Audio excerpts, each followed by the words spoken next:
I do think that there's a major issue with news literacy. Like, I think a lot of people don't understand like which stories are coming from where, which sources can be trusted, the difference between opinion and factual news. What's important isn't always popular, and what's popular isn't always important.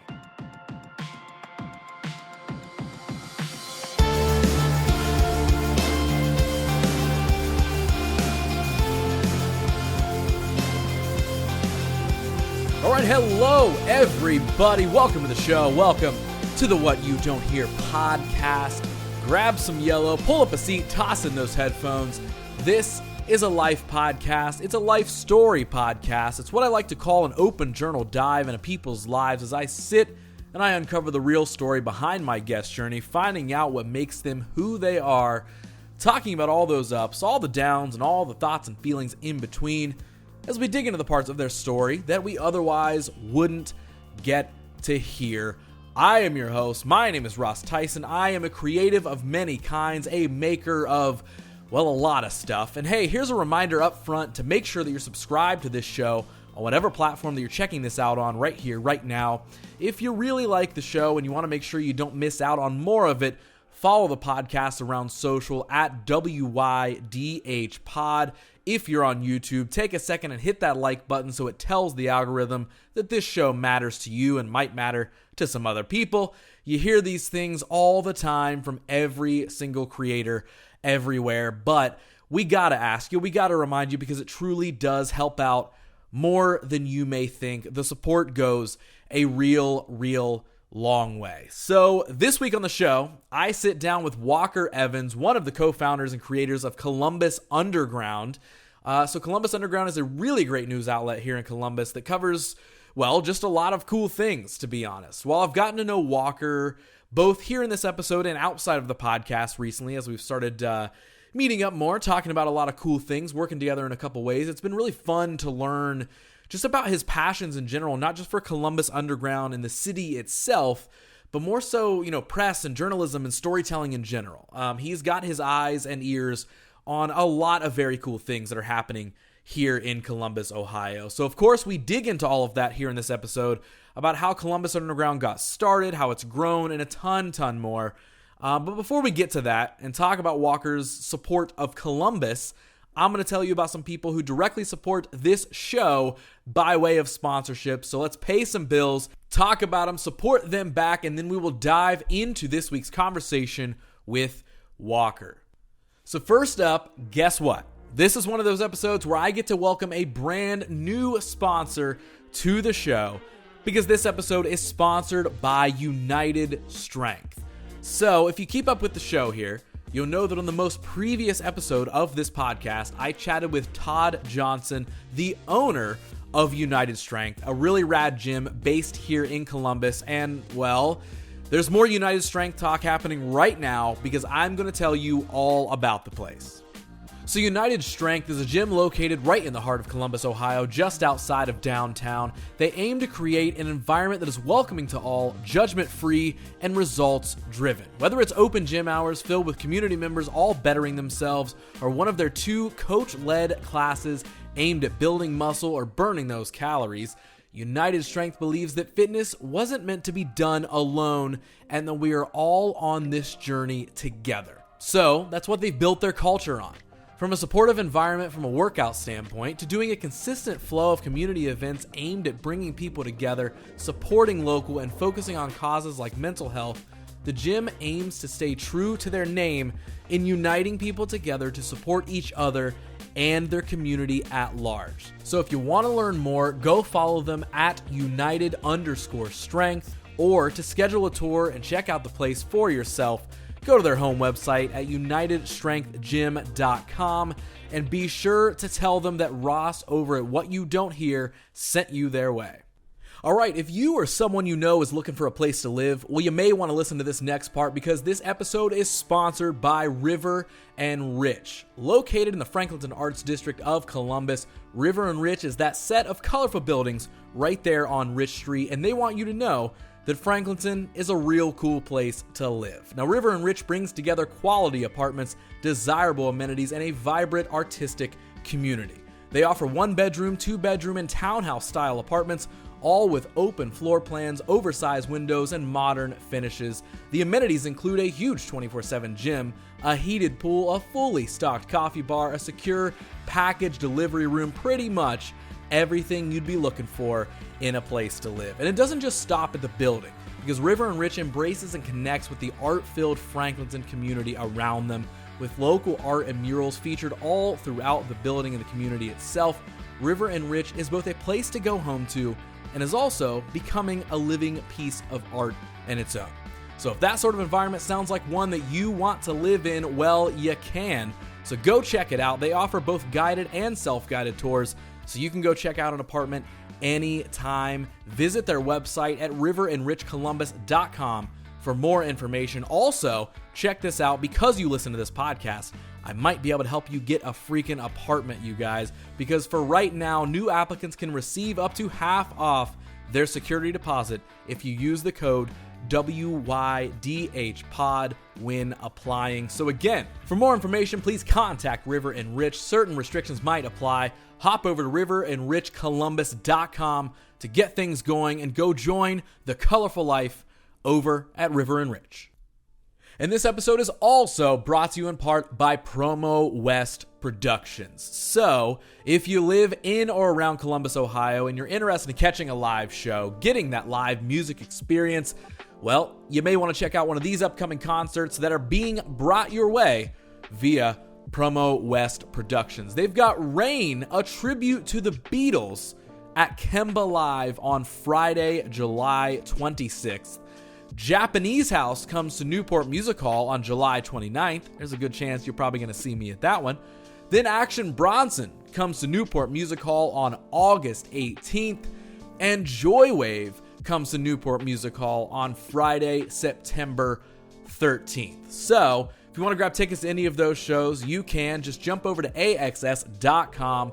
Or, as always, for more information on these or any other upcoming concerts, if you want to find out who's coming to Columbus and when, you can find all that information you need over at promowestlive.com or follow them online at promowestlive. All right, one more thank you and a shout out to my sponsor for this episode. That's United Strength, River and Rich, Promo West Productions, and a bit later in the episode, you'll hear about some other partners of ours in Makers Social and Queerencia as well. But for now, you're going to hear about the story of Walker Evans, the creation of Columbus Underground, and, well, I don't know, I hope you're just ready for more Columbus talk in general, and I hope you're from Columbus or Ohio at least, because, well, as you probably guessed, yeah, there's just a lot more Columbus talk happening in this episode. So let's get to it. Let's dive in. Here is episode 113 of What You Don't Hear and my conversation with Walker Evans. Walker, my friend, welcome to the show. What's up? I am very, very stoked that we're getting to do this. Yeah, me too. Thanks for having me. Yeah, of course. We've slowly but surely been getting to know each other a little bit. And by that, I mean we met up once and talked for a couple hours. Yeah. Months ago. We crammed a lot into that one session. We very much did, yes. But I'm excited to really get to know you, I think, a lot more by having you on the show here. Cool. And honestly, I kind of just want to dive straight into, lay it out for me or anybody maybe watching or listening, like, what all do you do? Because obviously I know Columbus Underground, but how, I would love to hear, like, how do you describe, like, everything that you do? Yeah. So I mean, everything we do, kind of falls under the umbrella of Columbus Underground. So my wife Ann and I are business partners as well as being married. Love to make the reference to Jan and Wayne Schuyler, the married news team, the Tim and Eric. Oh, reference. Okay. Yeah. So we're the Columbus's #1 married news team. Incredible. So we started Columbus Underground in 2001, kind of as just a fun side project because there wasn't really anything like it back then before MySpace, let alone Facebook. Yeah. Before Yelp, the internet was the Wild West, and there wasn't a lot of local information online. So it was kind of born out of that. Eventually, it became a part-time business. After that, it became a full-time business. So I've been doing it full-time since 2007. And my wife's been doing it full time since 2010, and then we've hired staff, more people since then, and so, yeah. So that's the main gig. Yeah. So did you grow up here in Columbus, in Ohio, or like where did you grow up at? Yeah, my parents moved around a lot, both before having kids and then after having small kids. And so from age 0 to 5, we moved around like every year, Gotcha. but settled in Marysville. My dad was working for a company that was doing contracting work for Honda. And so when I kind of hit kindergarten age, my mom was like, this is as good of a place as any to just stop moving around all the time. So he had to continue traveling with work to a lot of different places, but we just kind of settled in Marysville because of the Honda proximity. Okay. So Central Ohio since 5. Yeah. So let's go back into Marysville. Yes. Tell me. Let's don't. What's we won't physically. We will stay here. Okay, no, But Marysville's fine. Yeah, whatever. any memories that we do or do not want to dig up? No, it's fine. But like, take me back to like. So what's growing up like? Was there, I feel like the general question would be like, was there an entrepreneurial spirit when you were younger? Was there a creative spirit when you were younger, or any of that interest, or just what were you up to as a kid? Yeah. I mean, it was a very stereotypical, kind of suburban upbringing, in the 80s and 90s where you could get on your bike and ride across town and, go buy snacks and go to the video store and rent a video game and, do all that sort of stuff. As a kid, it was fun. There was a lot to do. Had a lot of good friends. A lot of my friends from Marysville, I'm still very good friends with because everyone either came to Columbus or went somewhere else in the world. Like very few of them stayed in Marysville. Interesting. Okay. It was fun and entrepreneurial, not so much, but creative. I mean, I was always, doing all kinds of things. I've always been into like computers and video games. My parents, I guess it was kind of unusual. We had a computer very early on. So we had a Commodore 64 when I was like 4 years old. And my mom actually taught computer classes in my elementary school on Commodores. Okay. So having access to a computer pretty early on, like scratched that itch of, figuring out what you can do with it and that sort of stuff. Yeah. So that and video games, I was just always a nerd. And I remember when we had like an IBM PC and then we got our first like modem, like the first slow 2400 BPS, dial-up internet, or not internet, but modem. And there were BBS systems. Are you familiar? I don't think so. Bulletin board system. Okay. Yeah, I guess it wouldn't be BBS system. That's like an ATM machine. There are these BBSs, bulletin board systems, where you would dial into a local number, and it was a place where you could post messages for other people to read, kind of like a community bulletin board. There were some very rudimentary. Oh. They were called door games, sort of like role-playing games that you could log on and take your turn, and someone else would log on and take their turn, and that sort of stuff. And they were big for file sharing. So you wanted to find, a copy of Doom or whatever. That's how things got passed around, and I fell in love with that stuff. And so I was like 12, 13, 14, me and a couple friends, we'd get the software and make your own BBS, and then people could dial into it. So when you look back on stuff like that, it's like that's a very rudimentary version of what we do now, having like a localized community online space. Yeah. But literally back then it was for like 5 people. Right. Right. That's wild. Yeah. Okay. Yeah. And I mean, I love city planning and stuff too. And you go back to that and it's like, I love SimCity since the day I discovered it, And if I'd gone down some other path, I might have went into like city planning or, architecture or one of those kind of routes. Cause I love that stuff. Right. Yeah. It's kind of funny. So it wasn't like a thing that I knew in that moment, like this is what I want to do for the rest of my life. Mm-hmm. But when you're now and you look back on it, it's like, I can see where I kind of like that got started. Yeah. Sort of thing. Yeah. Because don't you go to a lot of like the city planning like events and stuff here? Like I feel like we talked about that before, and maybe I'm getting it confused with something, but I feel like you're always, obviously for obvious reasons that we'll get to, but like staying pretty up to date with like a lot of the city planning going on around here. Like, do you feel like you're kind of getting to fill that still? Like, and almost obtained an entry into that world from a different route almost. Yeah, I mean, so I'm going there usually either for journalism purposes to write something, or it's something that I care about and I want to just be there as a a good citizen, put my good citizen hat on and show up to the meeting and weigh in on things. So yeah, I mean, I go to a fair amount of things. I wouldn't say like a ton, but but I also like last. And maybe this is something we talked about last year. I kind of made it my New Year's resolution just to do more like IRL stuff. So it was planning happy hours and dinner parties and gatherings and going out, asking people to go get coffee. And everybody kind of loved it. They were like, oh, I've been cooped up for a couple of years. Coffee sounds great. Let's do that. Let's get lunch. And so I've kind of kept that going. And a lot of the people in those spheres I hang out with are planners or, designers or architects or music people or, creatively connected in different ways. Yeah. And they're fun to talk to. Right. And fun to introduce to each other because they don't always know each other. And I'm like, Yep. you're a cool person. You're a cool person. Like, let's get you in the same room and then you're going to go do even more cool stuff. Connecting cool people is one of my absolute favorite things to do. Same. I'm always like, do you know this person? I think you guys should at least talk, and you should know, like, whether it leads to working together or not. It's more so you just should know each other. Yeah, yeah. And also, isn't it crazy what happens when you actually do make the efforts to do those in real life things of, hey, let's actually follow up for the coffee meeting. Let's actually go get lunch, or let's actually, like, I'm sure we talked about this last time that we hung out. That has been my last couple years. And I know that that's ultimately easy to say because I feel like a lot of people are probably saying, oh, well, we went from all being cooped up for a little bit to now, oh man, there's this whole wide world that I'm now going and experiencing. But I do kind of think there is a larger intention to it. At least for me, I felt like there was a larger intention where, truthfully, like the whole, pandemic era and all that sort of stuff, like in a honest way, I was sort of like, this is a nice break. Like, if I'm being completely transparent, I wish it happened another way. How long did you feel that way? Because I felt that way for like the first couple of weeks. And then I'm like, okay, too much. I think, when is this going to end? Maybe up until like the very end was Really? I like starting to be like, because like, I guess for me, and I'm sure you're similar, but like, it's like I was already naturally working from home, being a freelancer and all this sort of stuff. So I was like, this wasn't a drastic change, but I think the fact that everything had to slow down, I kind of embraced the fact that I had no choice but to not do anything. Yeah. And so I was like, oh, it's nice to actually just like, thank goodness I bought an Xbox a couple months before this because now me and my friends are just playing Call of Duty every night. Yeah. And I had truthfully, again, this is my individual experience, but like I had truthfully never really just had a relaxed life up until that point. You know what I mean? Sure, like, yeah. Because I was for years so focused on the hustle and the grind of freelance creativity and all that sort of stuff. Yeah.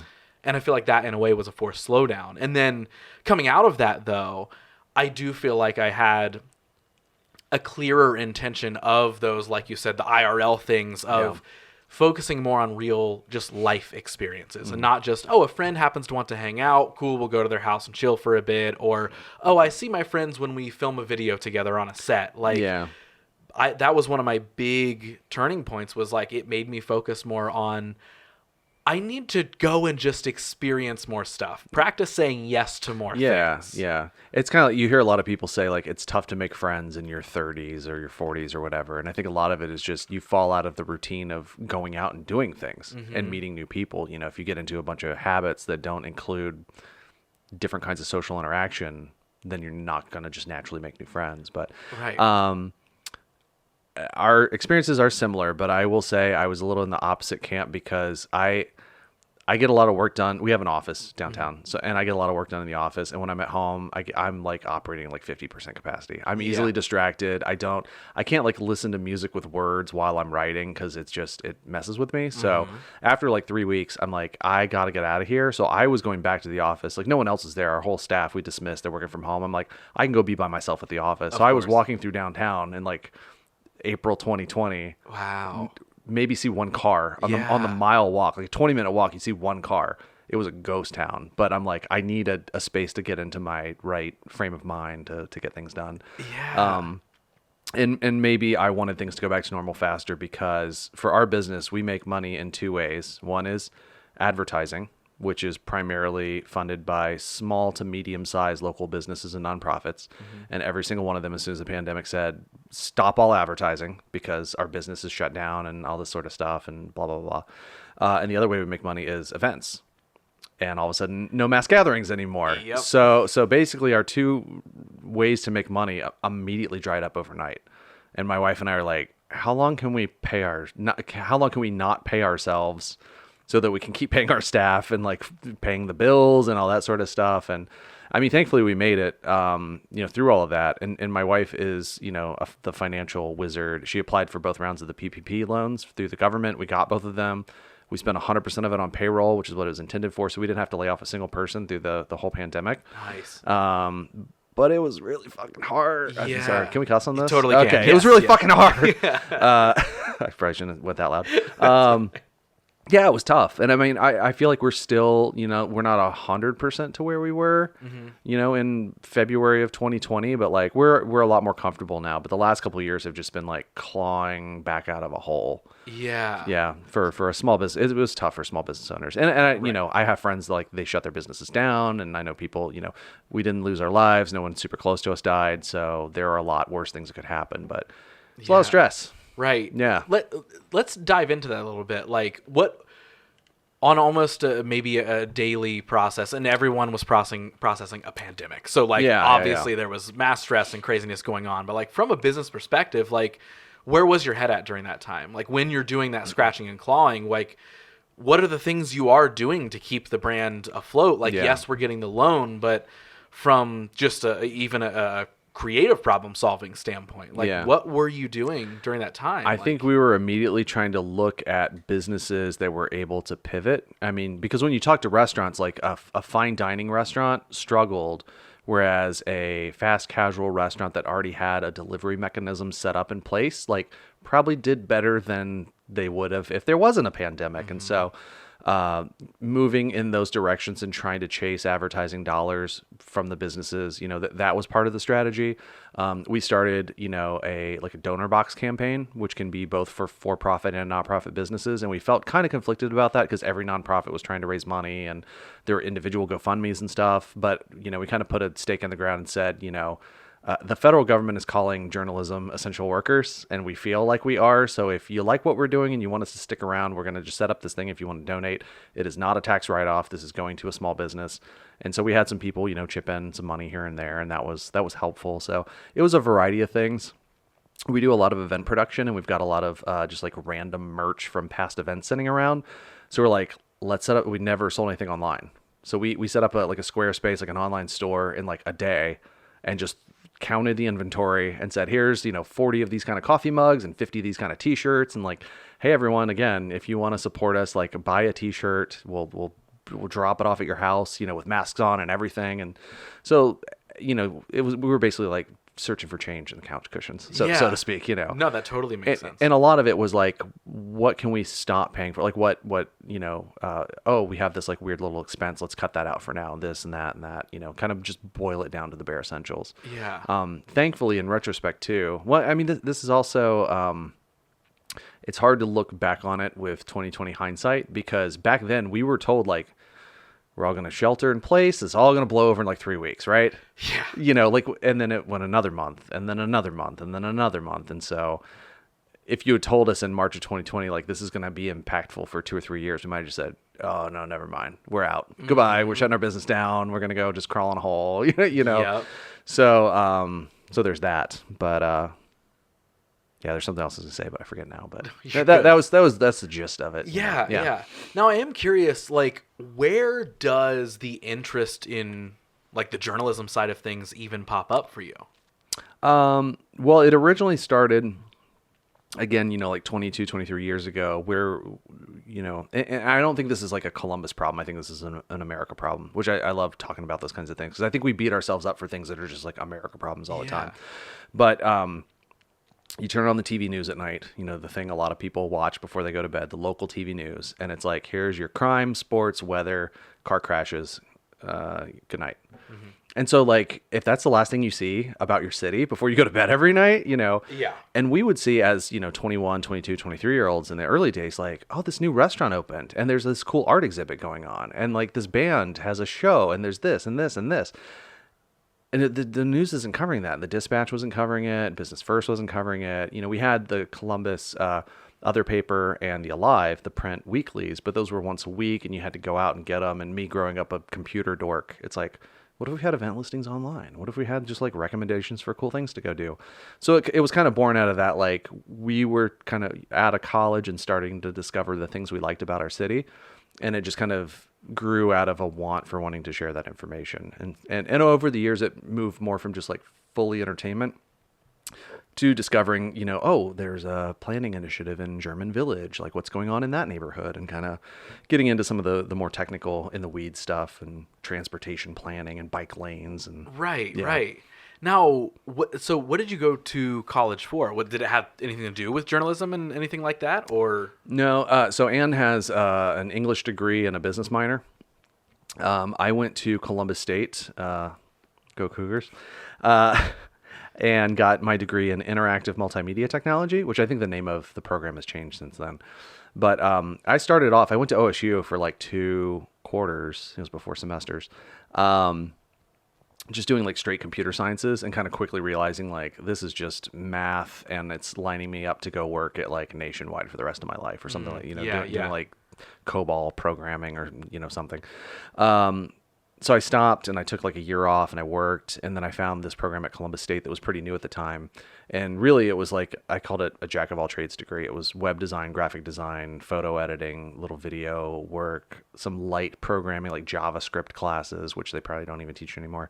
A little technical writing. Really it was kind of to set people up to be sort of like a new wave of entrepreneur who could like build a website or design a business card or do some decent photography or that sort of stuff. So that's cool. Yeah. Okay. So I came out of it with that. So no journalism background. I'm a journalist by practice, not by training. I'm a lot of things by practice and not by any sort of actual education. Yeah. But I mean, I read a lot of news. I consume a lot of news. I understand AP style guide, and you get good enough with enough practice. But we've also been able to hire people with journalism degrees to work for us, and that that helps. Yeah, no, that's say, great. You write this because you're better at this. Yeah. So now coming out of college, was there any other avenues that you were like about to go down, wanting to go down? Like, what was that transitionary period of like, all right, cool, I've got these skills that I gained from college. Yeah. Was it just like, I am getting this interest in journalism in my city, and we just dive straight in, or was there like a whole other bubble in between that? Or I mean, I was working in IT to kind of put myself through school back when that was a thing that people could do without incurring a ton of debt. Yeah. I mean, it helps that Columbus State is so cheap, but I really upon graduation I was really enjoying that like consultant, design consultant model. So I was doing freelance video editing, website building, that sort of stuff. Kind of realizing that like some clients are fun to work with, some clients are not fun to work with. Anyone that kind of goes into that sort of creative field kind of figures that out. So, again, Columbus Underground was just something that like, oh, this is like a fun thing to do. Let's do this as a little side project. And then just over time, it grew and surpassed the income of what the other stuff was doing. And so it was sort of like, let's kind of put these other little things to bed and just kind of ride with the thing that's working. And so, yeah. So I'd love to dive into that time frame and those details because I mean, that's fascinating to me that like anytime anybody starts an idea and it's like, hey, this overtook the income of what, then I can now focus my full time on that. Yeah. Like, how long does that take? Like, is that handfuls of years? Is it like, man, in 1 year we went really hard and it just like worked? Yeah. Like, take me back to that time frame. You're just starting up Columbus Underground. Mm-hmm. How are you even beginning to? Maybe that's where I actually want to start. Literally at the very beginning. Like, are you just like covering things, creating articles, posting them online? Like, what's the most rudimentary like start that you guys had? It was a little bit of that. So it was, us writing things. It was a lot of sharing links to things that we found interesting, either locally or nationally. We had a message board, an old school message board component. So people could sign up with a username and then share things. So there's a lot of chat in the message boards. And that was also where we would get a lot of story ideas. Someone would say, oh, hey, I saw the for sale sign in this window go down, so something's happening in this place. And then we'd go find out and, write up a little thing, new restaurant coming soon, stuff like that. So that was like the very, very, very beginning. And as it started, again, it started as a place for like me and 10 friends to just share fun things to go do. Mm-hmm. Hey, this DJ is going to be at this bar. This band is going to be at this space. And then over time, as it started to gain traction, it's like, oh, now there's like 20 people looking at this, and now there's 50 people looking at this, and now there's 100 people looking at this. We got approached by someone who was like, oh, hey, you've got a little bit of a thing here. Can I put an ad on this? And we're like, we're purists. We don't want to ruin the integrity of our thing. And then after you get asked a couple of times, you're like, well, maybe if it's local businesses, it's not like we're putting ads for Sprite on there. Right. Yeah. Right. Which, hey, Sprite, if you do want to sponsor this podcast, please let me know. So then, we registered as a business and kind of just thought like, if we make enough money to like pay for the server cost, then we break even and that's great. And if we make a little more, then great, never really thinking like this will definitely turn into a full-time career. So it was just, we kind of just ran with it as we went. But again, we launched like tail end of 2001, beginning of 2022.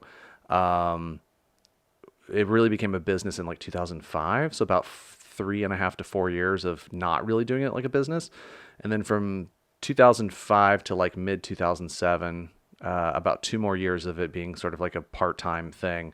We got to mid 2007. My wife and I had gotten married in 2006. Wait, am I messing this timeline up? No, we got married in 2006. In 2007, we had a baby on the way. We decided we were going to buy a house. Summer of 2007, Anna's 7 months pregnant. We're starting to make enough income. It's like not quite there. It's like I've made about $5,000 the first half of this year. So with a little effort, maybe this could be like $15,000 by the end of the year, starting to get to where it's, and we still had like insurance under her job. But we kind of both said to ourselves, we came to the agreement, like, it's never going to get any easier. Like, you rip the Band-Aid off, jump off the cliff. Like, it's time to go now. Like, this is feeling like it's going in the right direction. So yeah, I jumped off the cliff in the summer of 2007, and yeah. Gotcha. Yeah. So probably not the best business advice. It's like, oh, you've got a baby on the way and you're going to get your first mortgage ever? Go ahead and become an entrepreneur. Because I will say, like, when we bought our house, I mean, thankfully we bought a cheap house in, a cheap neighborhood at the time. Things have changed. But Anne was able to qualify for the mortgage on her own without me, because we went to the bank and they're like, you're an entrepreneur, that means you're unemployed. Absolutely. That's how they being an entrepreneur, especially for 6 months, they're like, you're basically unemployed. It's more of a risk to put you on the mortgage than not. So it was, thankfully, again, she qualified by herself. So right. So I wasn't even on the mortgage for the deed or whatever for the first, however many years until we added me on there. Yeah. They're like, sure. Yeah. You and your unemployed husband want a house. I get it. Yeah. Whatever. But again, I mean, going in full force in 2007, and then it was another 3 years when our daughter was born. Actually, we kind of timed it up because we felt really beholden. And this is kind of just the crappy thing about America, is that like your health insurance is tied to your employment.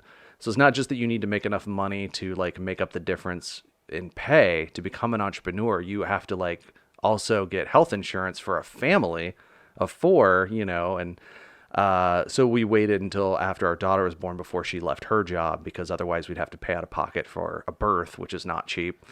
And so there's just, it's a lot of factors that prevent more entrepreneurs from even attempting anything. Right. Yeah. Now, was there a point in time during any of those years, like after you jump off the cliff, was there a point in time at all where you were like, oh, shouldn't have jumped off that cliff? Or were you just like, you know what? We're going to learn how to build a parachute while we're free falling. Like, we're good. Yeah. I mean, progress is always this, right? Mm-hmm. Even though you're going up, there's ups and downs. So, I mean, I don't think there was ever a point where I wanted to just completely give up or anything. I mean, there were definitely days that were worse than others where you feel bad. Like, oh, this client that we thought we had wants to cancel their contract or something, or, something goes sideways. Yeah, nothing too insane, I don't think. I mean, and I feel pretty grateful about that. I feel like if we wanted to start doing what we're doing today, it just would not work. Like, we were in the right place at the right time. When you think about Twitter and Facebook in the early days, the 07 to 2012 days, before the enshittification of those platforms, great term coined by I like that. Cory Doctorow, not by me. Those platforms incentivize like, hey, business, hey, news publication, hey, restaurant, like build your platforms here on Facebook and Twitter. The audiences are here. Everyone's here. This is the way of the future. And they really made it a great place to get on and share information and do all this sort of stuff. And so we were able to grow our audience, exponentially over those couple of years. Fast forward, and they start pulling the thread back. And so the example I always give, we have like 90-some thousand followers on Facebook. The average post reaches like 1,500 because they want you to pay for it. Mm-hmm. Pay to boost. Even though we took the time to build this audience here, there's now a firewall between us and our audience that we have built. Mm-hmm. And we have none of that data. We have no control over any of it. Every once in a while, something will slip through the algorithm and kind of go viral on a local level. Right. But these platforms are built like casinos. They don't want you to leave them. So they've de-incentivized clicking out to a site like ours to the point where, like, if you want to start something like that today, it just does not work anymore. Yeah. Yeah. The following announcement has been paid for by the New World Order. What You Don't Hear is proud to be partnered with our friends over at Queerencia.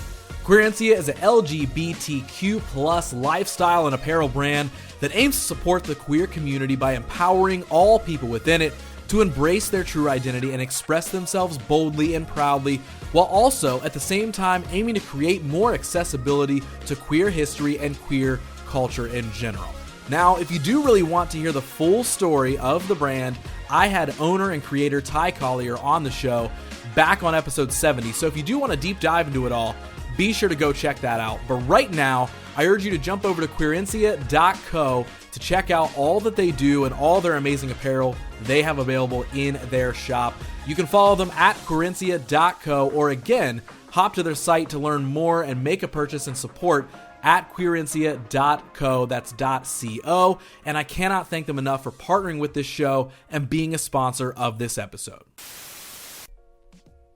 This episode is also brought to you in part by Makers Social. Now, Makers is located right over in the Franklinton Arts District, right here in Columbus, Ohio, the place where this podcast used to call home. Now, why I'm stoked to have Makers on board as a partner and a sponsor for this episode as well, it's owned and operated by friend of the show and past guest, Meg Pando, and you can go check out her story, her podcast episode, anytime in the archives. That's back on episode 46. But she is a wonderful person, and Makers is a wonderful place. So, what is it? Well, Makers Social is a DIY craft project bar where you can get your hands messy with some fun projects like woodworking, leatherworking, jewelry making, painting, and more.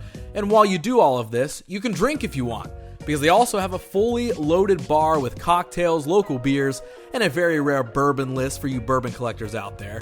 So what's more fun than getting your craft on with some friends or family, while also maybe getting your drink on as well for a night out. And they also host private group events, such as corporate events for team building and even birthdays. So if you want to check it out, if you want to go book and make a reservation, well, you can just hop over to their website. And if you do book, right now you can type in WYDH into the notes section of your checkout when you make the reservation to get $10 off your project's booking. So head to makerscolumbus.com if you want to check it out, or simply follow them to see what they're all about at makers.social. I want to dig into that a little bit, because I am curious of, like, I'm asking this kind of almost more for the show, because I know about a billion answers that we could give for this. But what are your thoughts on, like, so when you say, if you're trying to start something like this today, it could feel next to impossible. I would agree. Yeah. What are a lot of those reasons? Is it a lot of that algorithmic thing? Is it that, like, walk me through kind of some thoughts there. The main reason is that the internet is controlled by like a dozen companies now. And so the promise of the internet was anyone can build a website, anyone can write something, anyone can have their voice heard, anyone can share an opinion.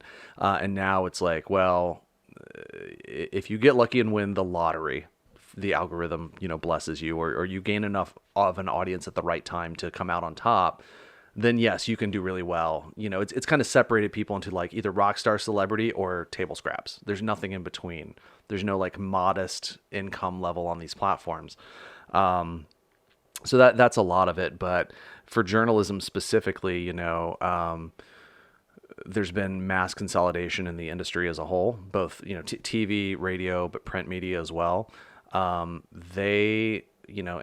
I'm speaking in very broad terms, but these large, kind of legacy companies made the very short-sighted mistake when they had their very early websites, and they were selling advertising, on dispatch.com. I'll just use Dispatch as an example, but they're not by any means the only one.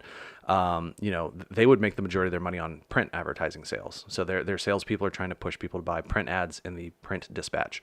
So the website comes along and people are like, oh, well, I want a website ad. And they're like, well, you buy the package and then you get the website ad for free. It's a bundle, and they're like, oh, okay, cool. You fast forward, 10 years, you've been training your audience that the web stuff is free, that you've devalued the thing that has basically grown into the thing that everybody values now, but they don't want to pay enough to offset the cost of declining print revenue. So they kind of put themselves into this bad place, and then all of a sudden enter first Craigslist, which sucked all of the classified ads revenue out of every newspaper in America, over a span of like 5, 6, 7, 8 years. Yeah. And then Google with Google AdSense, AdWords, all of that sort of stuff came in after that. And then Facebook, once they launched their advertising platform, and I'm saying Google and Facebook, I should be saying Alphabet and Meta, because it includes Instagram, it includes YouTube, it includes Gmail, it includes Threads, if anyone's still using that. Oculus Rift, what else does Meta own? So, they came in and really just like ate everybody's lunch. And so the majority, I can't remember the exact stat. It's kind of gone up and down a little bit over the past couple of years, but it got to a point where like 75% of all online advertising revenue went to the duopoly of Facebook and Google. And that was money that used to go to legacy print publications from, the New York Times, Washington Post, you name it. All of their money just basically went into these two tech companies. And so they have to lay off journalists. They have to fire people. They have to downsize and downscale. Like that was money that used to pay for news. And now it's just going to like make Mark Zuckerberg the richest person in the world, like that sort of thing. So that's part of the reason why it's really difficult to build something now. And so these newspapers, as giant corporations, what do they do to fight this off?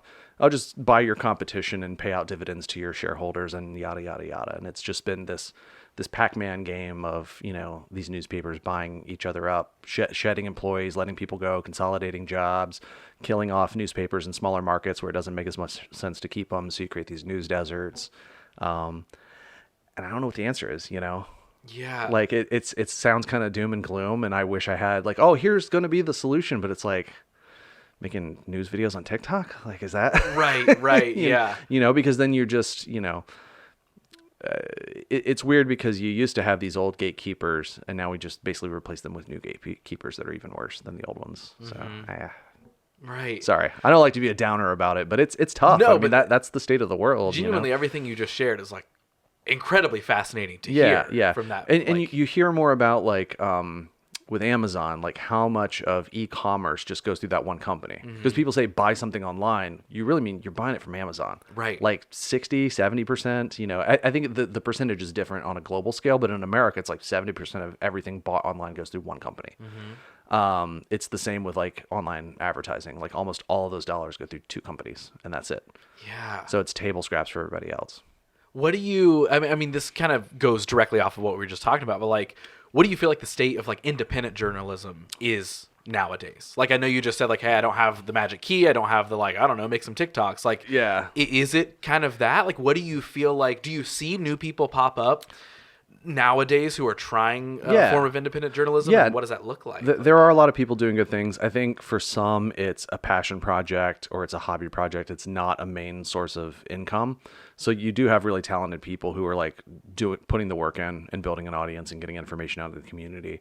So there is that. One sort of like encouraging trend is kind of the rise in nonprofit journalism. Which I think we're going to continue to see a growth in that. So, maybe like less of the big NPR kind of model and smaller, more community publications. So a great example of that locally is the Ohio Capitol Journal, which is funded through like a larger like network and pool of donors that contribute to nonprofit news initiatives. So great person for your podcast in the future, David DeWitt. He runs the Ohio Capitol Journal. He's an OU grad, lives here in Columbus. He's assembled a really nice news team. And they primarily do state house news. They do some like local Columbus stuff, but it's really more statewide issues. They cover the state races. They have reporters in the state house every day, covering abortion bans and education bills and fracking laws and like things that impact people like all over the entire state. Yeah. And they're completely funded by nonprofit donors. And so there's some of that like keeps me excited, but it's, the days of like the mega industry, like being able to create a big news organization, I think are going to turn into these, smaller nonprofit funded things. And so while this seems like it works pretty well in Columbus, I don't know if it's the answer for something in like Mansfield or, like a smaller community. Do they have the philanthropic dollars to like bridge that gap? Yeah. It's weird. It's now tough. we talked a little bit of like the algorithm stuff earlier, and I am curious of your thoughts on this. Like I feel like algorithms are completely broken. And Oh, yeah. I Yeah, don't yeah. think they make any sort of sense. No. Whatsoever. Anytime I'm ever watching something Broken for the user or broken for the company?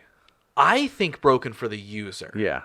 And I'm sure they like- make the company plenty of money. Yes. I think broken for the user because while someone can sit and say, no, it learns what you like and it shows you that. What it does is it creates a vacuum for you. Yes. Yeah. It puts you in a bubble where like, sure, show me more things that I like, whatever, but also how many doors are we closing to discovering new things? Yes. To see Yeah. does any of that make sense? Like where Of what course. are your Yeah, and I mean, and it's dangerous when it's like, I like flat Earth videos. Okay, well, here's more flat Earth videos, and here's other here's- conspiracies. And have you heard the Yeah. one about such and such? And it's Right, like, right. yeah, and when that's all you get, and it's from multiple sources, it kind of reinforces the idea that like, well, maybe there's something to this because I'm seeing it everywhere all of a sudden. all these Yeah. other people are talking about? It's like you're seeing the only people that are talking about it consistently. Like, yeah. And it's it's dangerous and weird, and I hate it, and I don't know what the answer is because Yeah, I don't if think it's it working, ever- if it's working for the company, if they're making the decisions based on how they're going to squeeze every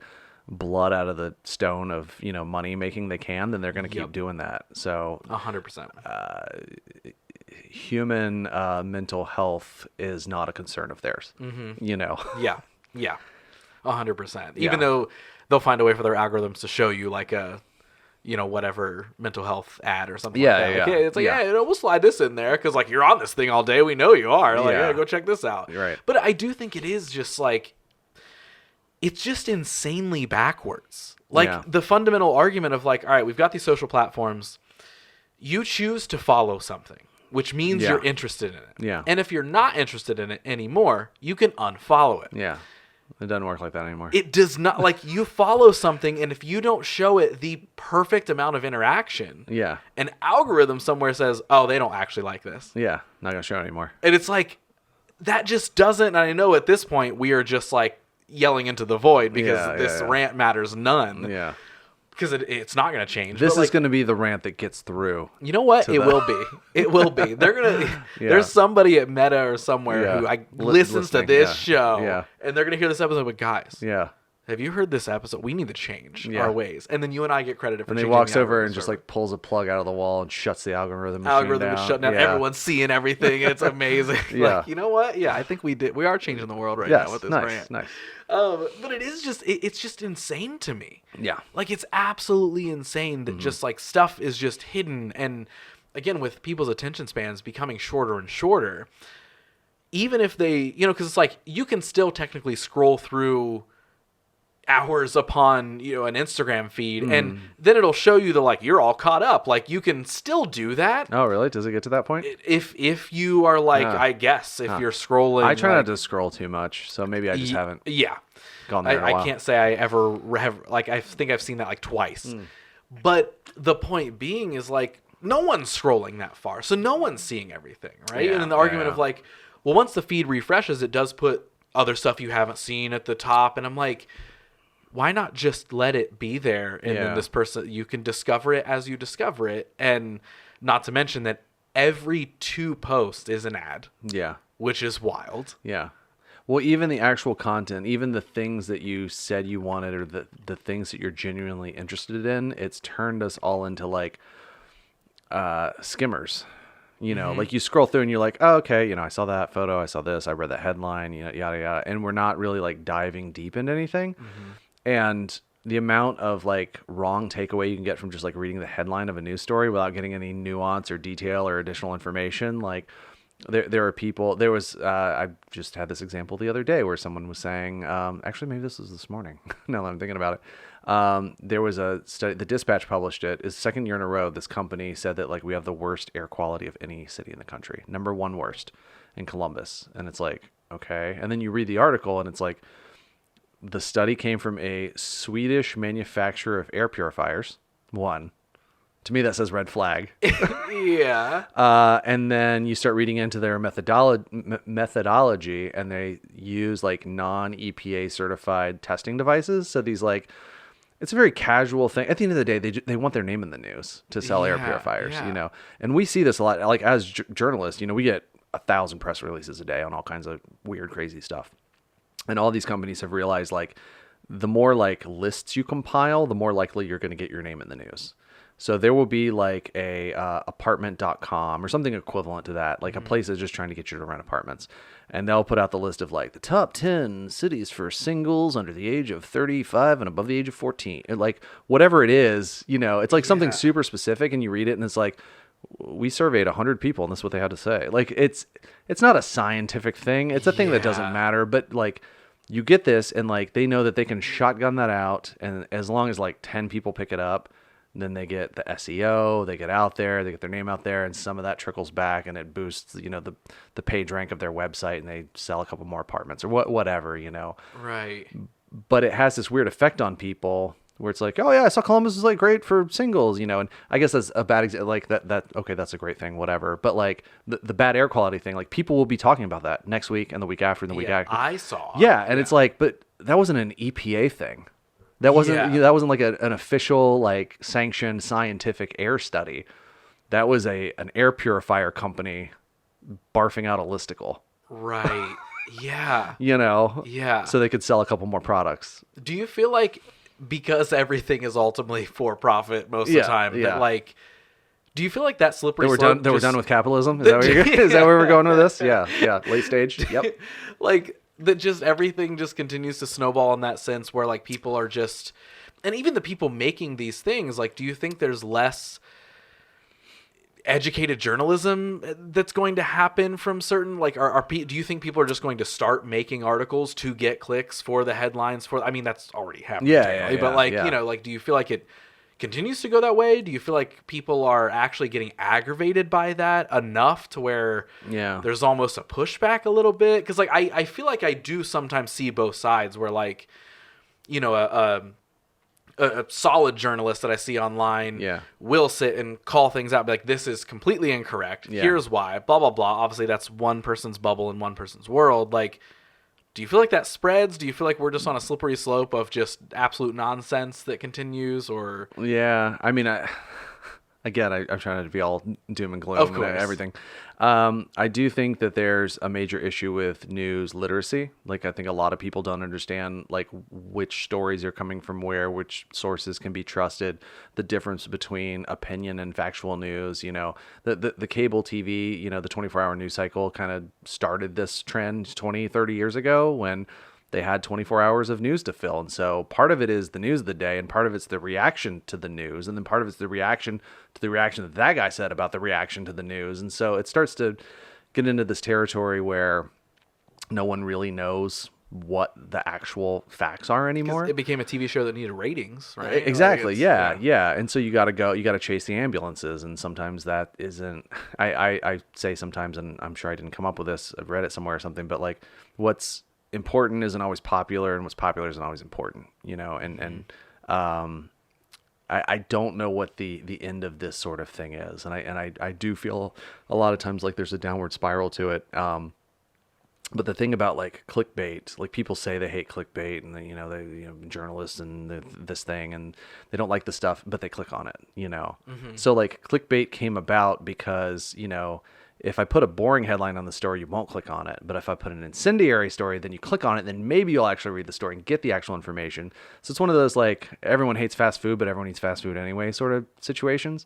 So I don't know. It's just like, it's journalism giving people what they want. It's giving them the ice cream that they claim, oh, I don't want to eat a bucket of ice cream. And then they're just eating the ice cream when no one's looking, like thinking no one's looking. Right. Well, it's here. Like, I'm not going to ignore it. So the thing that we try and do with Columbus Underground is, and I know I heard this from I think it was Jon Favreau, I like in an interview or something I was listening to, where he said, you know, he's always taken the approach, and I'm sure a lot of like actors and directors and people do this, where it's like you do one for them and you do one for you.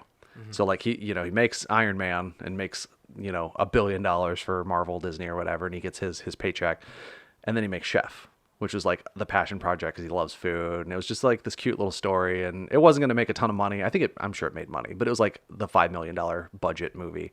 But he wouldn't have been able to do that if he hadn't have gone out and done the other thing first. And so, you know, we know there are some stories that are like, they're fluff, they're silly, but like 1 million people are going to read it because it checks all the boxes for like what makes a successful story. So sure, we'll do that. That'll be for them, and then we'll write about something that's a little more important or something that's not going to be crazy popular, but we know that it's important to the community to share this information, and so we try and strike that balance between the fluff and the hard hitting. Yeah. Yeah. Now, whether in journalism from a business standpoint, or even you personally as a creative or just as a human being, like, how important do you think, especially nowadays, like authenticity is? I'd love to say it's the most important thing in the world, but I know it's not.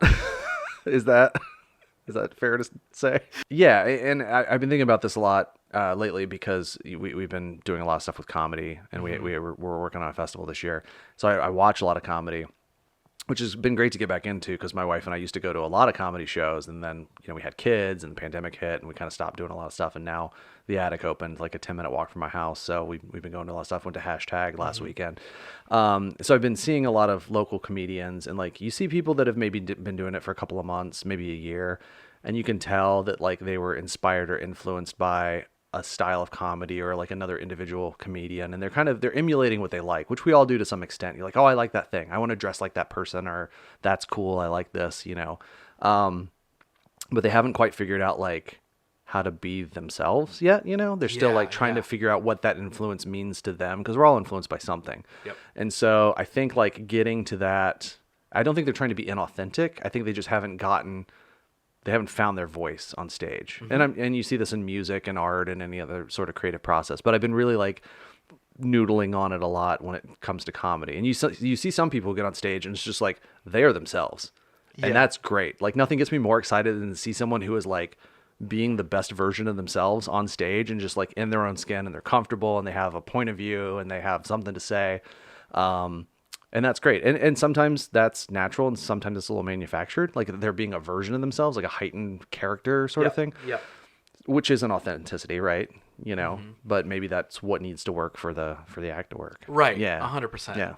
Now, switching gears from like the doom and gloom that we were talking about on the internet. Yeah. Happy stuff. To more of the exciting things, I would love to know, diving back into the story, when was like the first moment, or do you remember when the first moment was where you were like, this Columbus Underground thing is like actually starting to work. This is really cool. Like, was there that moment that you had where you were like, wait, this is kind of clicking? I mean, I think there's a lot of little series of moments. I mean, getting advertisers on board and actually making money was like a slow and steady progress, but it would come in like little tiny bits where, you'd meet someone that you knew of, like a Cameron Mitchell or something, for the first time. And he's like, oh yeah, I read Columbus Underground. Like and they're like, oh my God, this person knows who I am. Those kind of little and it wasn't like I'm trying to be a celebrity kind of thing, but just knowing that like your reach had an impact on people, or like them sharing stories of like, oh yeah, I read this thing about this place, and then I reached out to them, and then I sold a piece of art to this restaurant, and it was because of a connection on Columbus Underground. Like when those kind of stories started to become super, super common, we're like, oh, this is doing something. Mm-hmm. Yeah. So it was less about like how this is working for us as a business, and more about like this is starting to like connect the community in certain ways, and making impacts in people's lives. Yep. Yeah. I feel like that has been a big thing for me over the last couple of years. Yeah. That I've really uncovered of what I feel like enjoy the most is like, I love creating, I love making short films, podcasts, all the things. Yeah. But I've really uncovered like when I see a genuine impact made from a genuine connection or whatever it may be, like those are the things I'm really identifying. I'm like, oh, I kind of feel like that's what all this is about. Like this is, we're tapping into the instinctual roots here of community and community building, where I'm like, oh, that's actually cool. I don't care if it was 1 million people who saw this thing I did or not. I connected those 2 people and it like worked out perfectly, and now everyone's supporting each other or whatever. Yeah. Like I feel like I've really, really been leaning into that a lot more, in like, of course, small ways or whatever ways that I can. But like that has been a big thing that I've uncovered the last couple of years is, I do think that like genuine connections with people, and if I can help them in some way doing that. Yeah. That I feel like is the real core piece. And adjacent to that is storytelling and creating and all that sort of stuff. Yeah. But also the push, not the pushback, but like the return on, okay, can my storytelling and can my creativity influence those community builds and those connections and all that sort of stuff, right? And I would just add, I guess as a caveat, like it shouldn't be about like seeking validation from other people. Yeah. But at the same time, like it is nice to hear like, oh, good job. You did a good job on the thing. And I course, liked it. yeah. Yeah. And I think that is something that like you have to learn to hear a little more of that sometimes, because we're hit with such a flood of negativity all the time.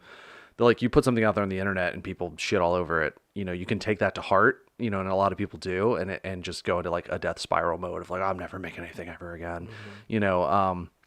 So it's good to like mentally, you know, learn to say like, some of these people are just, they're complaining about everything. Right. And that's a them problem. That really has nothing to do with me. Yeah. They're unhappy in their lives, and I gotta compartmentalize and ignore that, and accept some of the positive praise, just to like feel fulfilled by what I'm doing, and know that there are people out there that like what I'm doing or whatever. Is that pretty much your process that you've kind of been able to settle into? Like, did you ever have to battle with that at all? Were you ever like, was there negative backlash against something and you were like, oh no, like, or like, did you have to kind of build up that callus a little bit, or were you just like, I know what I'm in for? Like, a little. I mean, it's like anything, like with practice, because like going back to those bulletin board systems and like talking to people online, and like old websites and message boards, and you know, that was like the early internet, like the late 90s, early 2000s internet, where like the somethingawful.coms of the world, where it was like a lot of people yelling at each other all the time. So like, I feel like I kind of built up a thick skin from doing this for a long time. Okay. Yeah, over the years. But I don't know. I mean, if you make a mistake and people call it out, you know, I think you should take, you know, constructive criticism, or even like if there's backlash to something that's legit, you have to say, oh, whoops, I messed this up and I need to fix it, or just do better next time. But I will say I used to waste more time like getting into arguments with people. And Okay. I do a lot less of that now. Yeah. Where you see something on Facebook, and sometimes it's just like someone says something so off or so wrong or so factually incorrect that I have to step in and say, no, here's the actual information, you know. And sometimes they look at that as like a fight, like a troll fight. And it's like, I'm not getting into it. I'm here to just drop some knowledge and like walk out the door. Yeah. But, you know, 15 years ago, I might have been like, ooh, we're settling in for the weekend. This is going to be a 100-page back and forth, you know, Right. digital fist fight. Yeah. And I'm like, I don't have time for that anymore. Of course. Yeah. Yeah, There's no energy for those sort of things. Yeah. Now, what was it like when you guys were able to start? And I don't remember what the first one was. I feel like we might have talked about this when you and I got coffee a handful of months ago. But what was it like when you guys started kind of expanding out into putting on like festivals and stuff like that? Like, what was the first one that you guys did? So as we started building this like little digital, like localized but online community, maybe around like 2005, we said like, what if we just hosted like a happy hour and told all these people like, let's all just meet up somewhere, support a local business in the process. Not quite like a flash mob, but you know, let's all just show up and buy drinks and food and support a place. So we were doing some casual stuff like that pretty early on, these just like little happy hours. And I'm still friends with a lot of people that I met through those sorts of things. And it would be anywhere from like 20 to 40 people maybe would show up, and we'd take over a patio, and, you know, the business owner would be like, oh, this is great. And then after a couple of years of that, we kind of took a break. We did that for like 5 years. It was almost like every month we were doing this. And it got to the point where we're spending a lot of money going out to these happy hours all the time. So we took a break. And then the first event we did, like first event, production event, was there was a trend in gourmet hamburger restaurants. Like when Bear Burger opened, and there were a couple others, and people were adding like a gourmet burger, like a $15, which is like the normal cost of a burger now. But 12 years ago, $15 burger was like, whoa, that's something special. Yeah. Has avocado on it or something. Yeah. So we're like, what if there's an event where you could try all these in one place? So we made this event. We called it Best Bites Burgers. We had it at the Highline Car House down in the Brewery District. I think we're like, we could fit maybe 12 tables, like 12 different burgers. We just kind of reach out to restaurants like, hey, would you want to be a part of this? And they said, sure. And it's like, we'll just give the free burgers, and, you know, we'll promote it. You get like an advertising package, and then we keep the revenue from the ticket sales. And they're like, sure, yeah, sounds good. It's marketing for us. And all you're asking is just like food and trade, which, you know, they were totally fine with. And it was 300 tickets, and we sold them out like in 2 weeks. And we're like, oh, okay, well, we're on to something here. So I think that was the very first like a produced event that we did. And that would have been probably like 13 years ago. And then what have you guys? There was a coffee festival, right? Yeah. Like, what have you guys done since then? Yeah. Fest-wise? Well, the burger thing caught on, so we did a lot of versions of that. We did Best Bites Tacos, Best Bites Pizza, Best Bites Barbecue, Best Bites Desserts.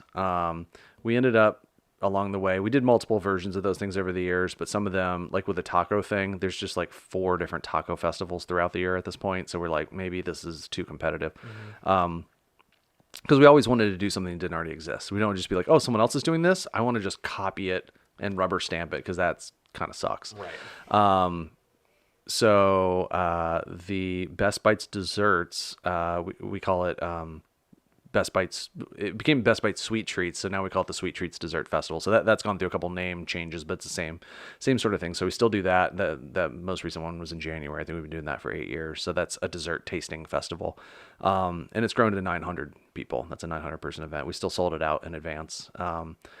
So we put to bed some of the other Best Bites events, but we also started the Urban Living Tour 11 years ago, and that's sort of, we saw all these new apartments coming online downtown, and people want sort of an experiential way to go check them all out. And like, what if we made that fun, like on a Sunday, so it's a little brunchy, and you can get coffee at one and mimosas in another, and some muffins and different things like that. And it's not like a, you go see an apartment, they're like, are you ready to sign? Are you ready to sign? Yeah. And this is a little more like, oh, I'm here to have fun, and I'm with a couple friends. We're gonna bop around, like Take in the experience. Yeah, of the place. and it's not like a hard sell, but you're still able to go like check all these places out and see what's out there in the city and what it costs and what the apartment layouts look like and stuff like that. So so we still do that. That'll be coming back in May for I think the 12th year this year.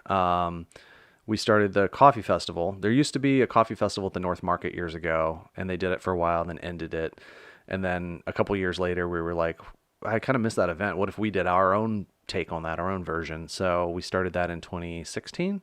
So this will be the 9th year for that. And that event has grown into our largest event by far. The first year we did it, we sold 1,000 tickets. It sold out. And then every year we've added more tickets and more vendors. And it was originally a 1-day event. Now it's a 2-day event. And it takes like 2 days to set up and a day to tear down. But last year in September, it was our 8th annual. We had 43 different coffee roasters from all over the Midwest. Cleveland, Cincinnati, some from Michigan, 2 from the Indianapolis area, a ton from Central Ohio. And we sold out in advance, and it was 8,500 people at the event. That's so cool. Yeah. So that one's gotten huge. And again, like, we were kind of thinking of it along these lines, but really kind of this sort of like fell into the narrative as we went. We kind of realized what we're doing. We never really wanted to have a paywall or like a subscription. Altruistically, the news should be accessible by everyone, and so we kind of thought, if we want to build like a sustainable revenue model without going that route, what else could we do? And so we've gone this event route, which is a lot of work, Yeah. putting on it's really, we have a full-time events director, Danielle Hackworth, shout out to Danielle, who does a great job with event production. And so, we can really kind of tap into our readers and say, hey, if you like what we do and you want to support us, buy a ticket, come to the coffee festival, have a great time, and then know that money is helping to fund journalism year round. So that's kind of the model. Yeah. And we do some other things. We do some smaller things. We do a coffee beer tasting event with Seventh Son every December, and because there's a lot of coffee infused beers, and it's too hard to do beer at the festival site, like in the middle of the day, but like, let's carve that out and make it a special thing. And it's like 300 people. It's like a smaller thing, but yeah, it's a lot of like little sprinklings of things throughout the year. What are like some new hopes and dreams you have for Columbus Underground? Like in from a news perspective?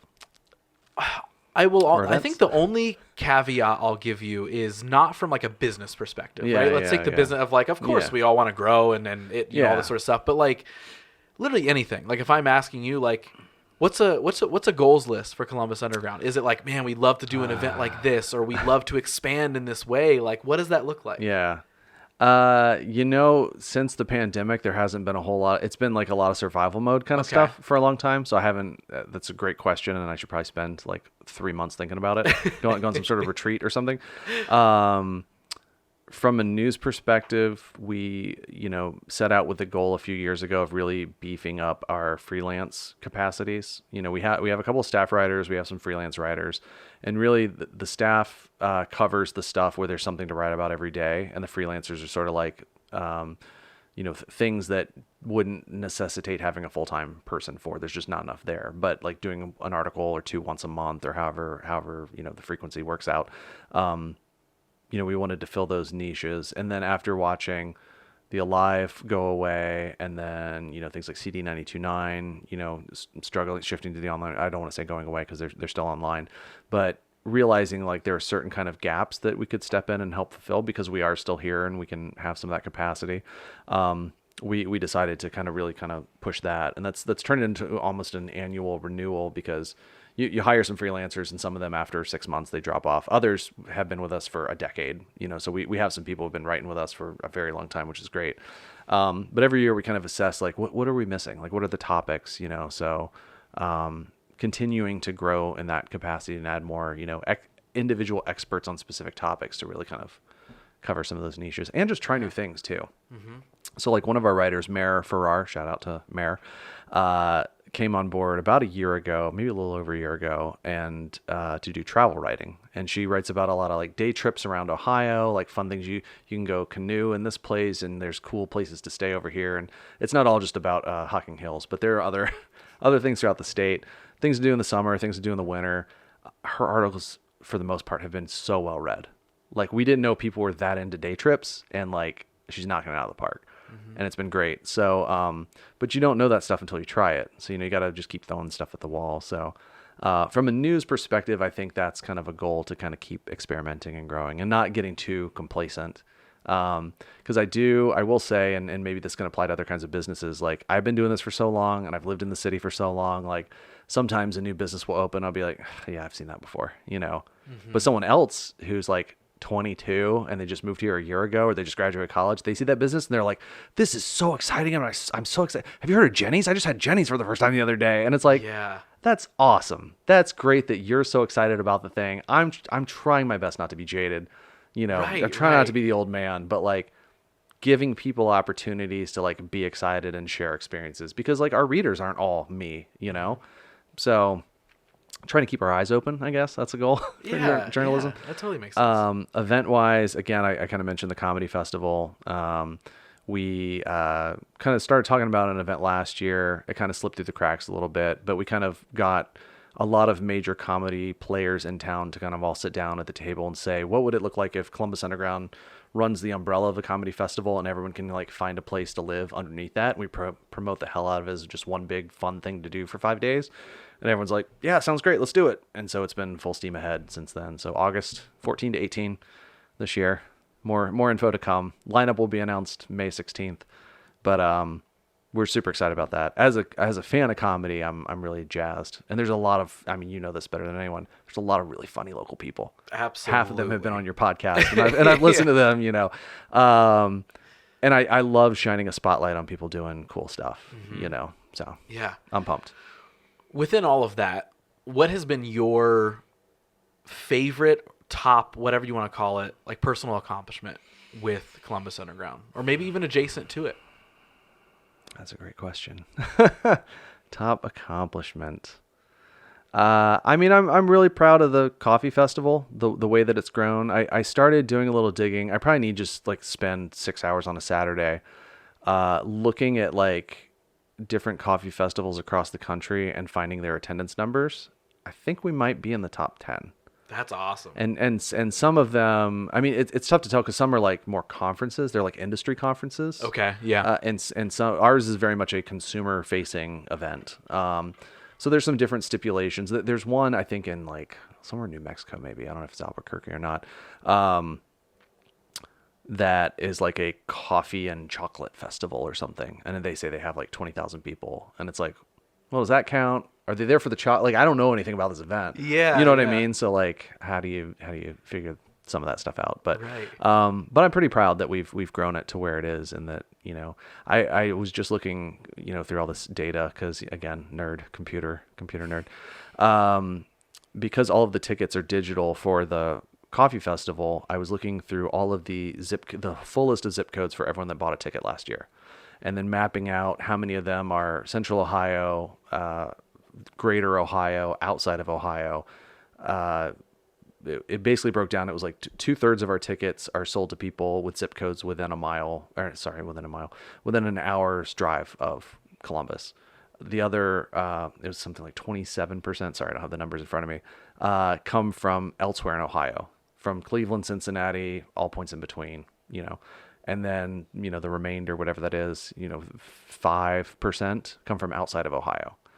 So you start looking at that across like nearly 9,000 people, like we're getting like 400 people traveling from out of state to Columbus for this event. Yeah. Yeah. And so that's awesome.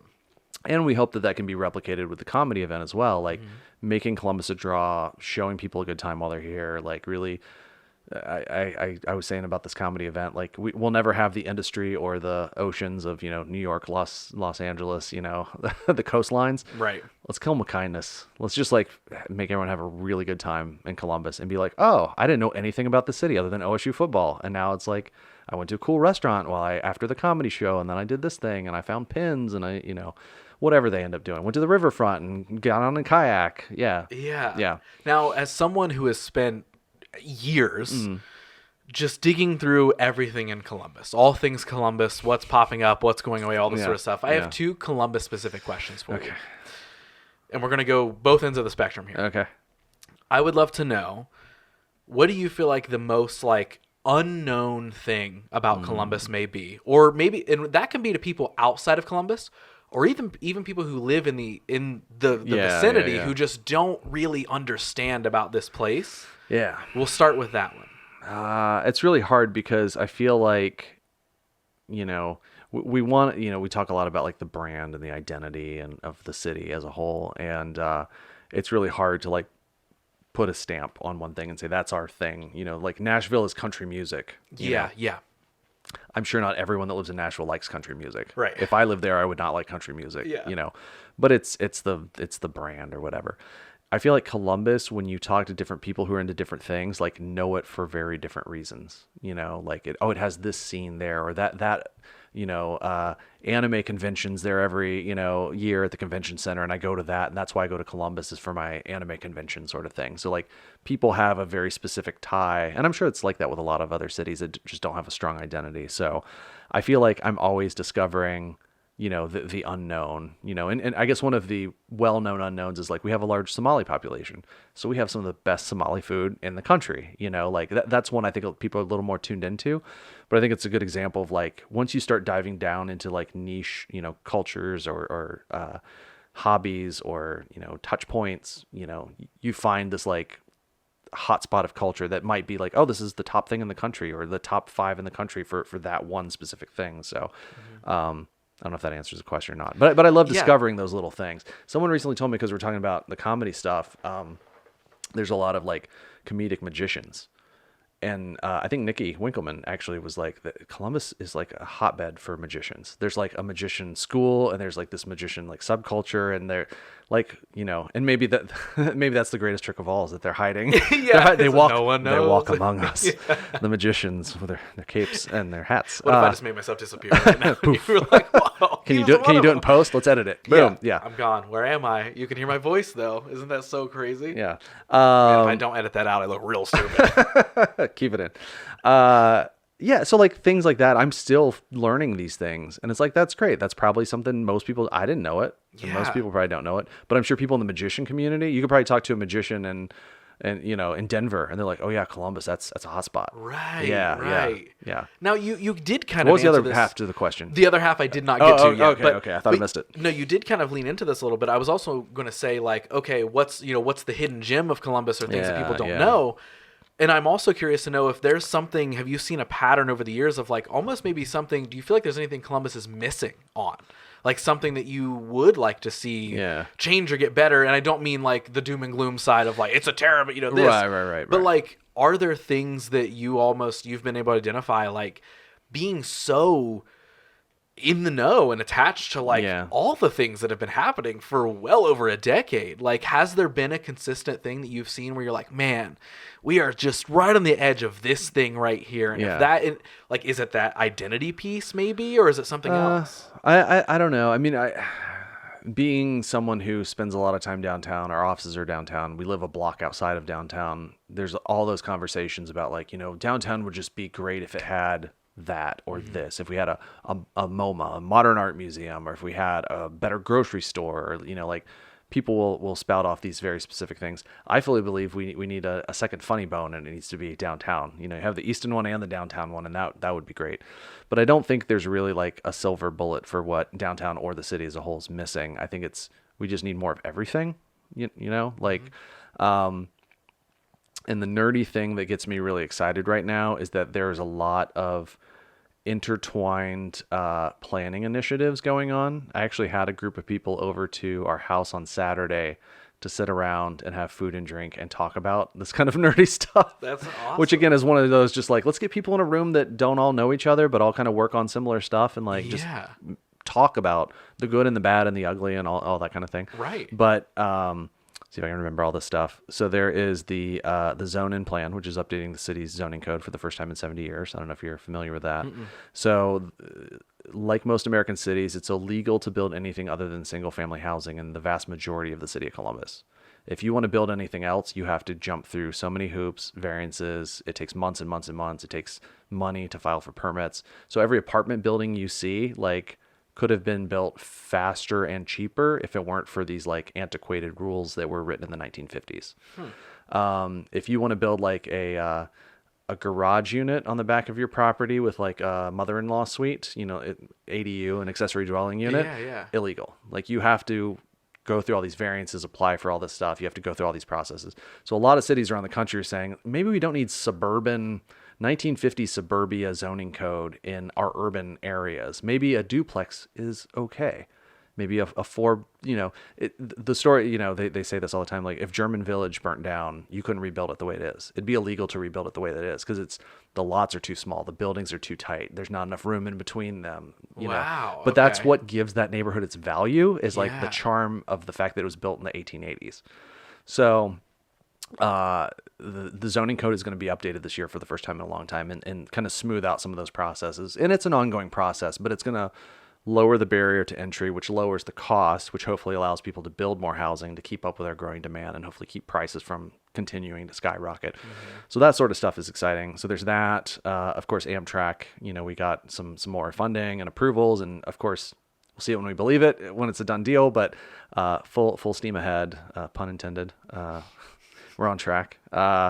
Keep them coming. Yes. Yeah. So I've heard them all. I'm on board with all of it.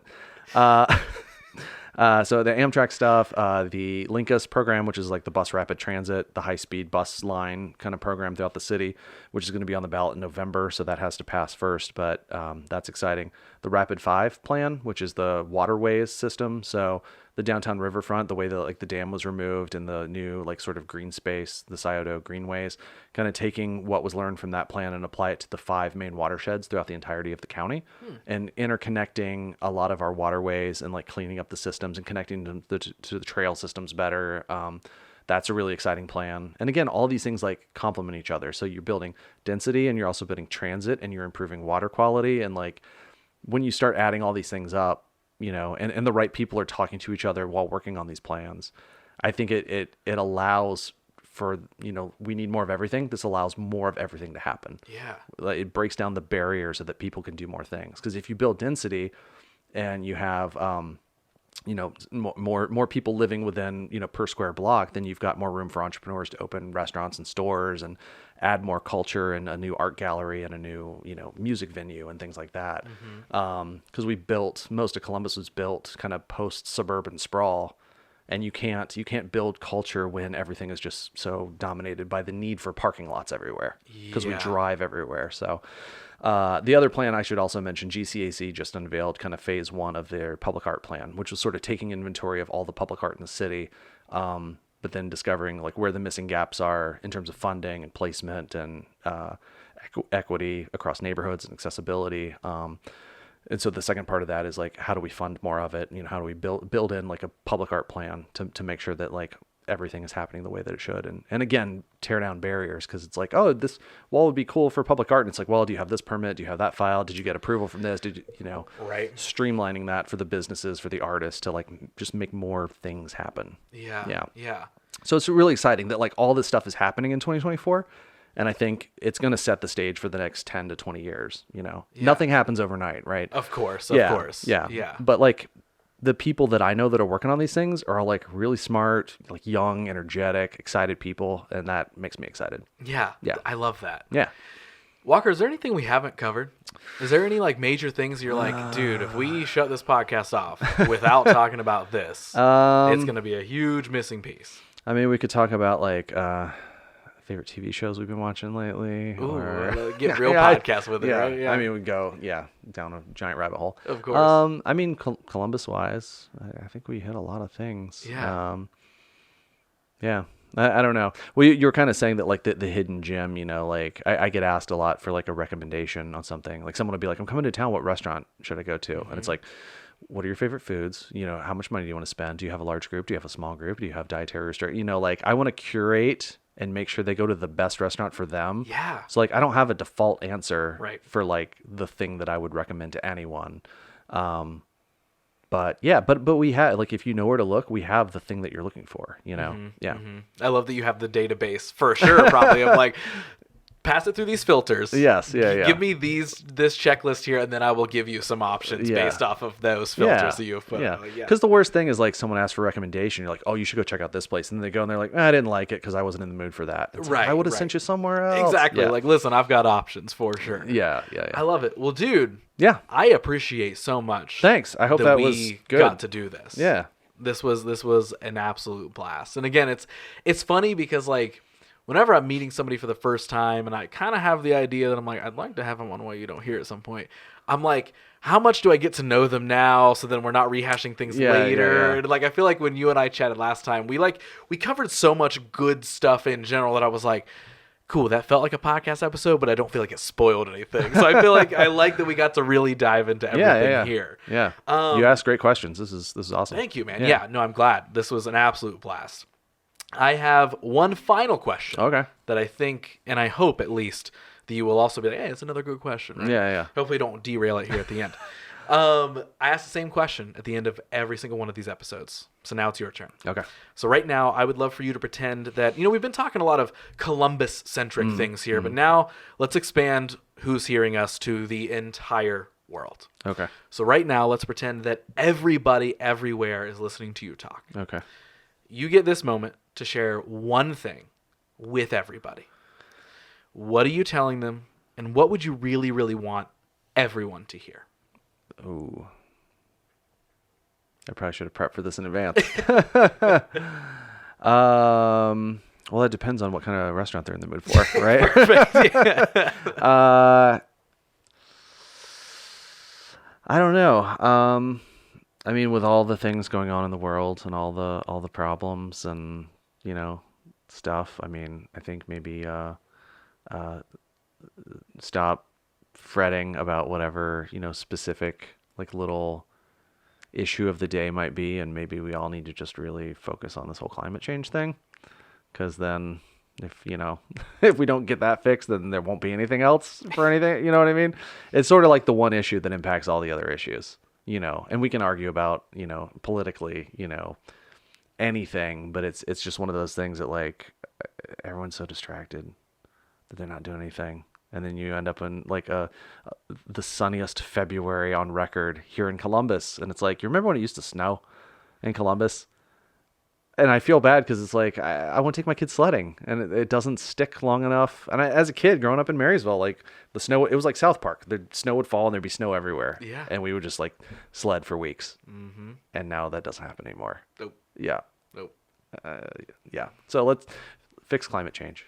Love it. Is that yes? Is that good enough? That is a very actionable piece that we are leaving people with in this episode. I love it. Yeah. Before we officially say goodbye to everybody listening to this or everybody around the world, we got to tell them where they can find all things Columbus Underground. Where do you want them to go? What do you want them to know about Columbus Underground? Plugs and promotions part here. Yeah. Where can they go to find everything? Go to your web browser, columbusunderground.com. It's real easy. Yeah, I mean, I would say follow us on social media stuff, but like, don't just go to the website, type into your browser, set it as your homepage, favorite it, bookmark it, check it out every day. There's new stuff every day. There's event calendar with new stuff every day. Follow us on social media if you feel like it, but sign up for the email newsletters.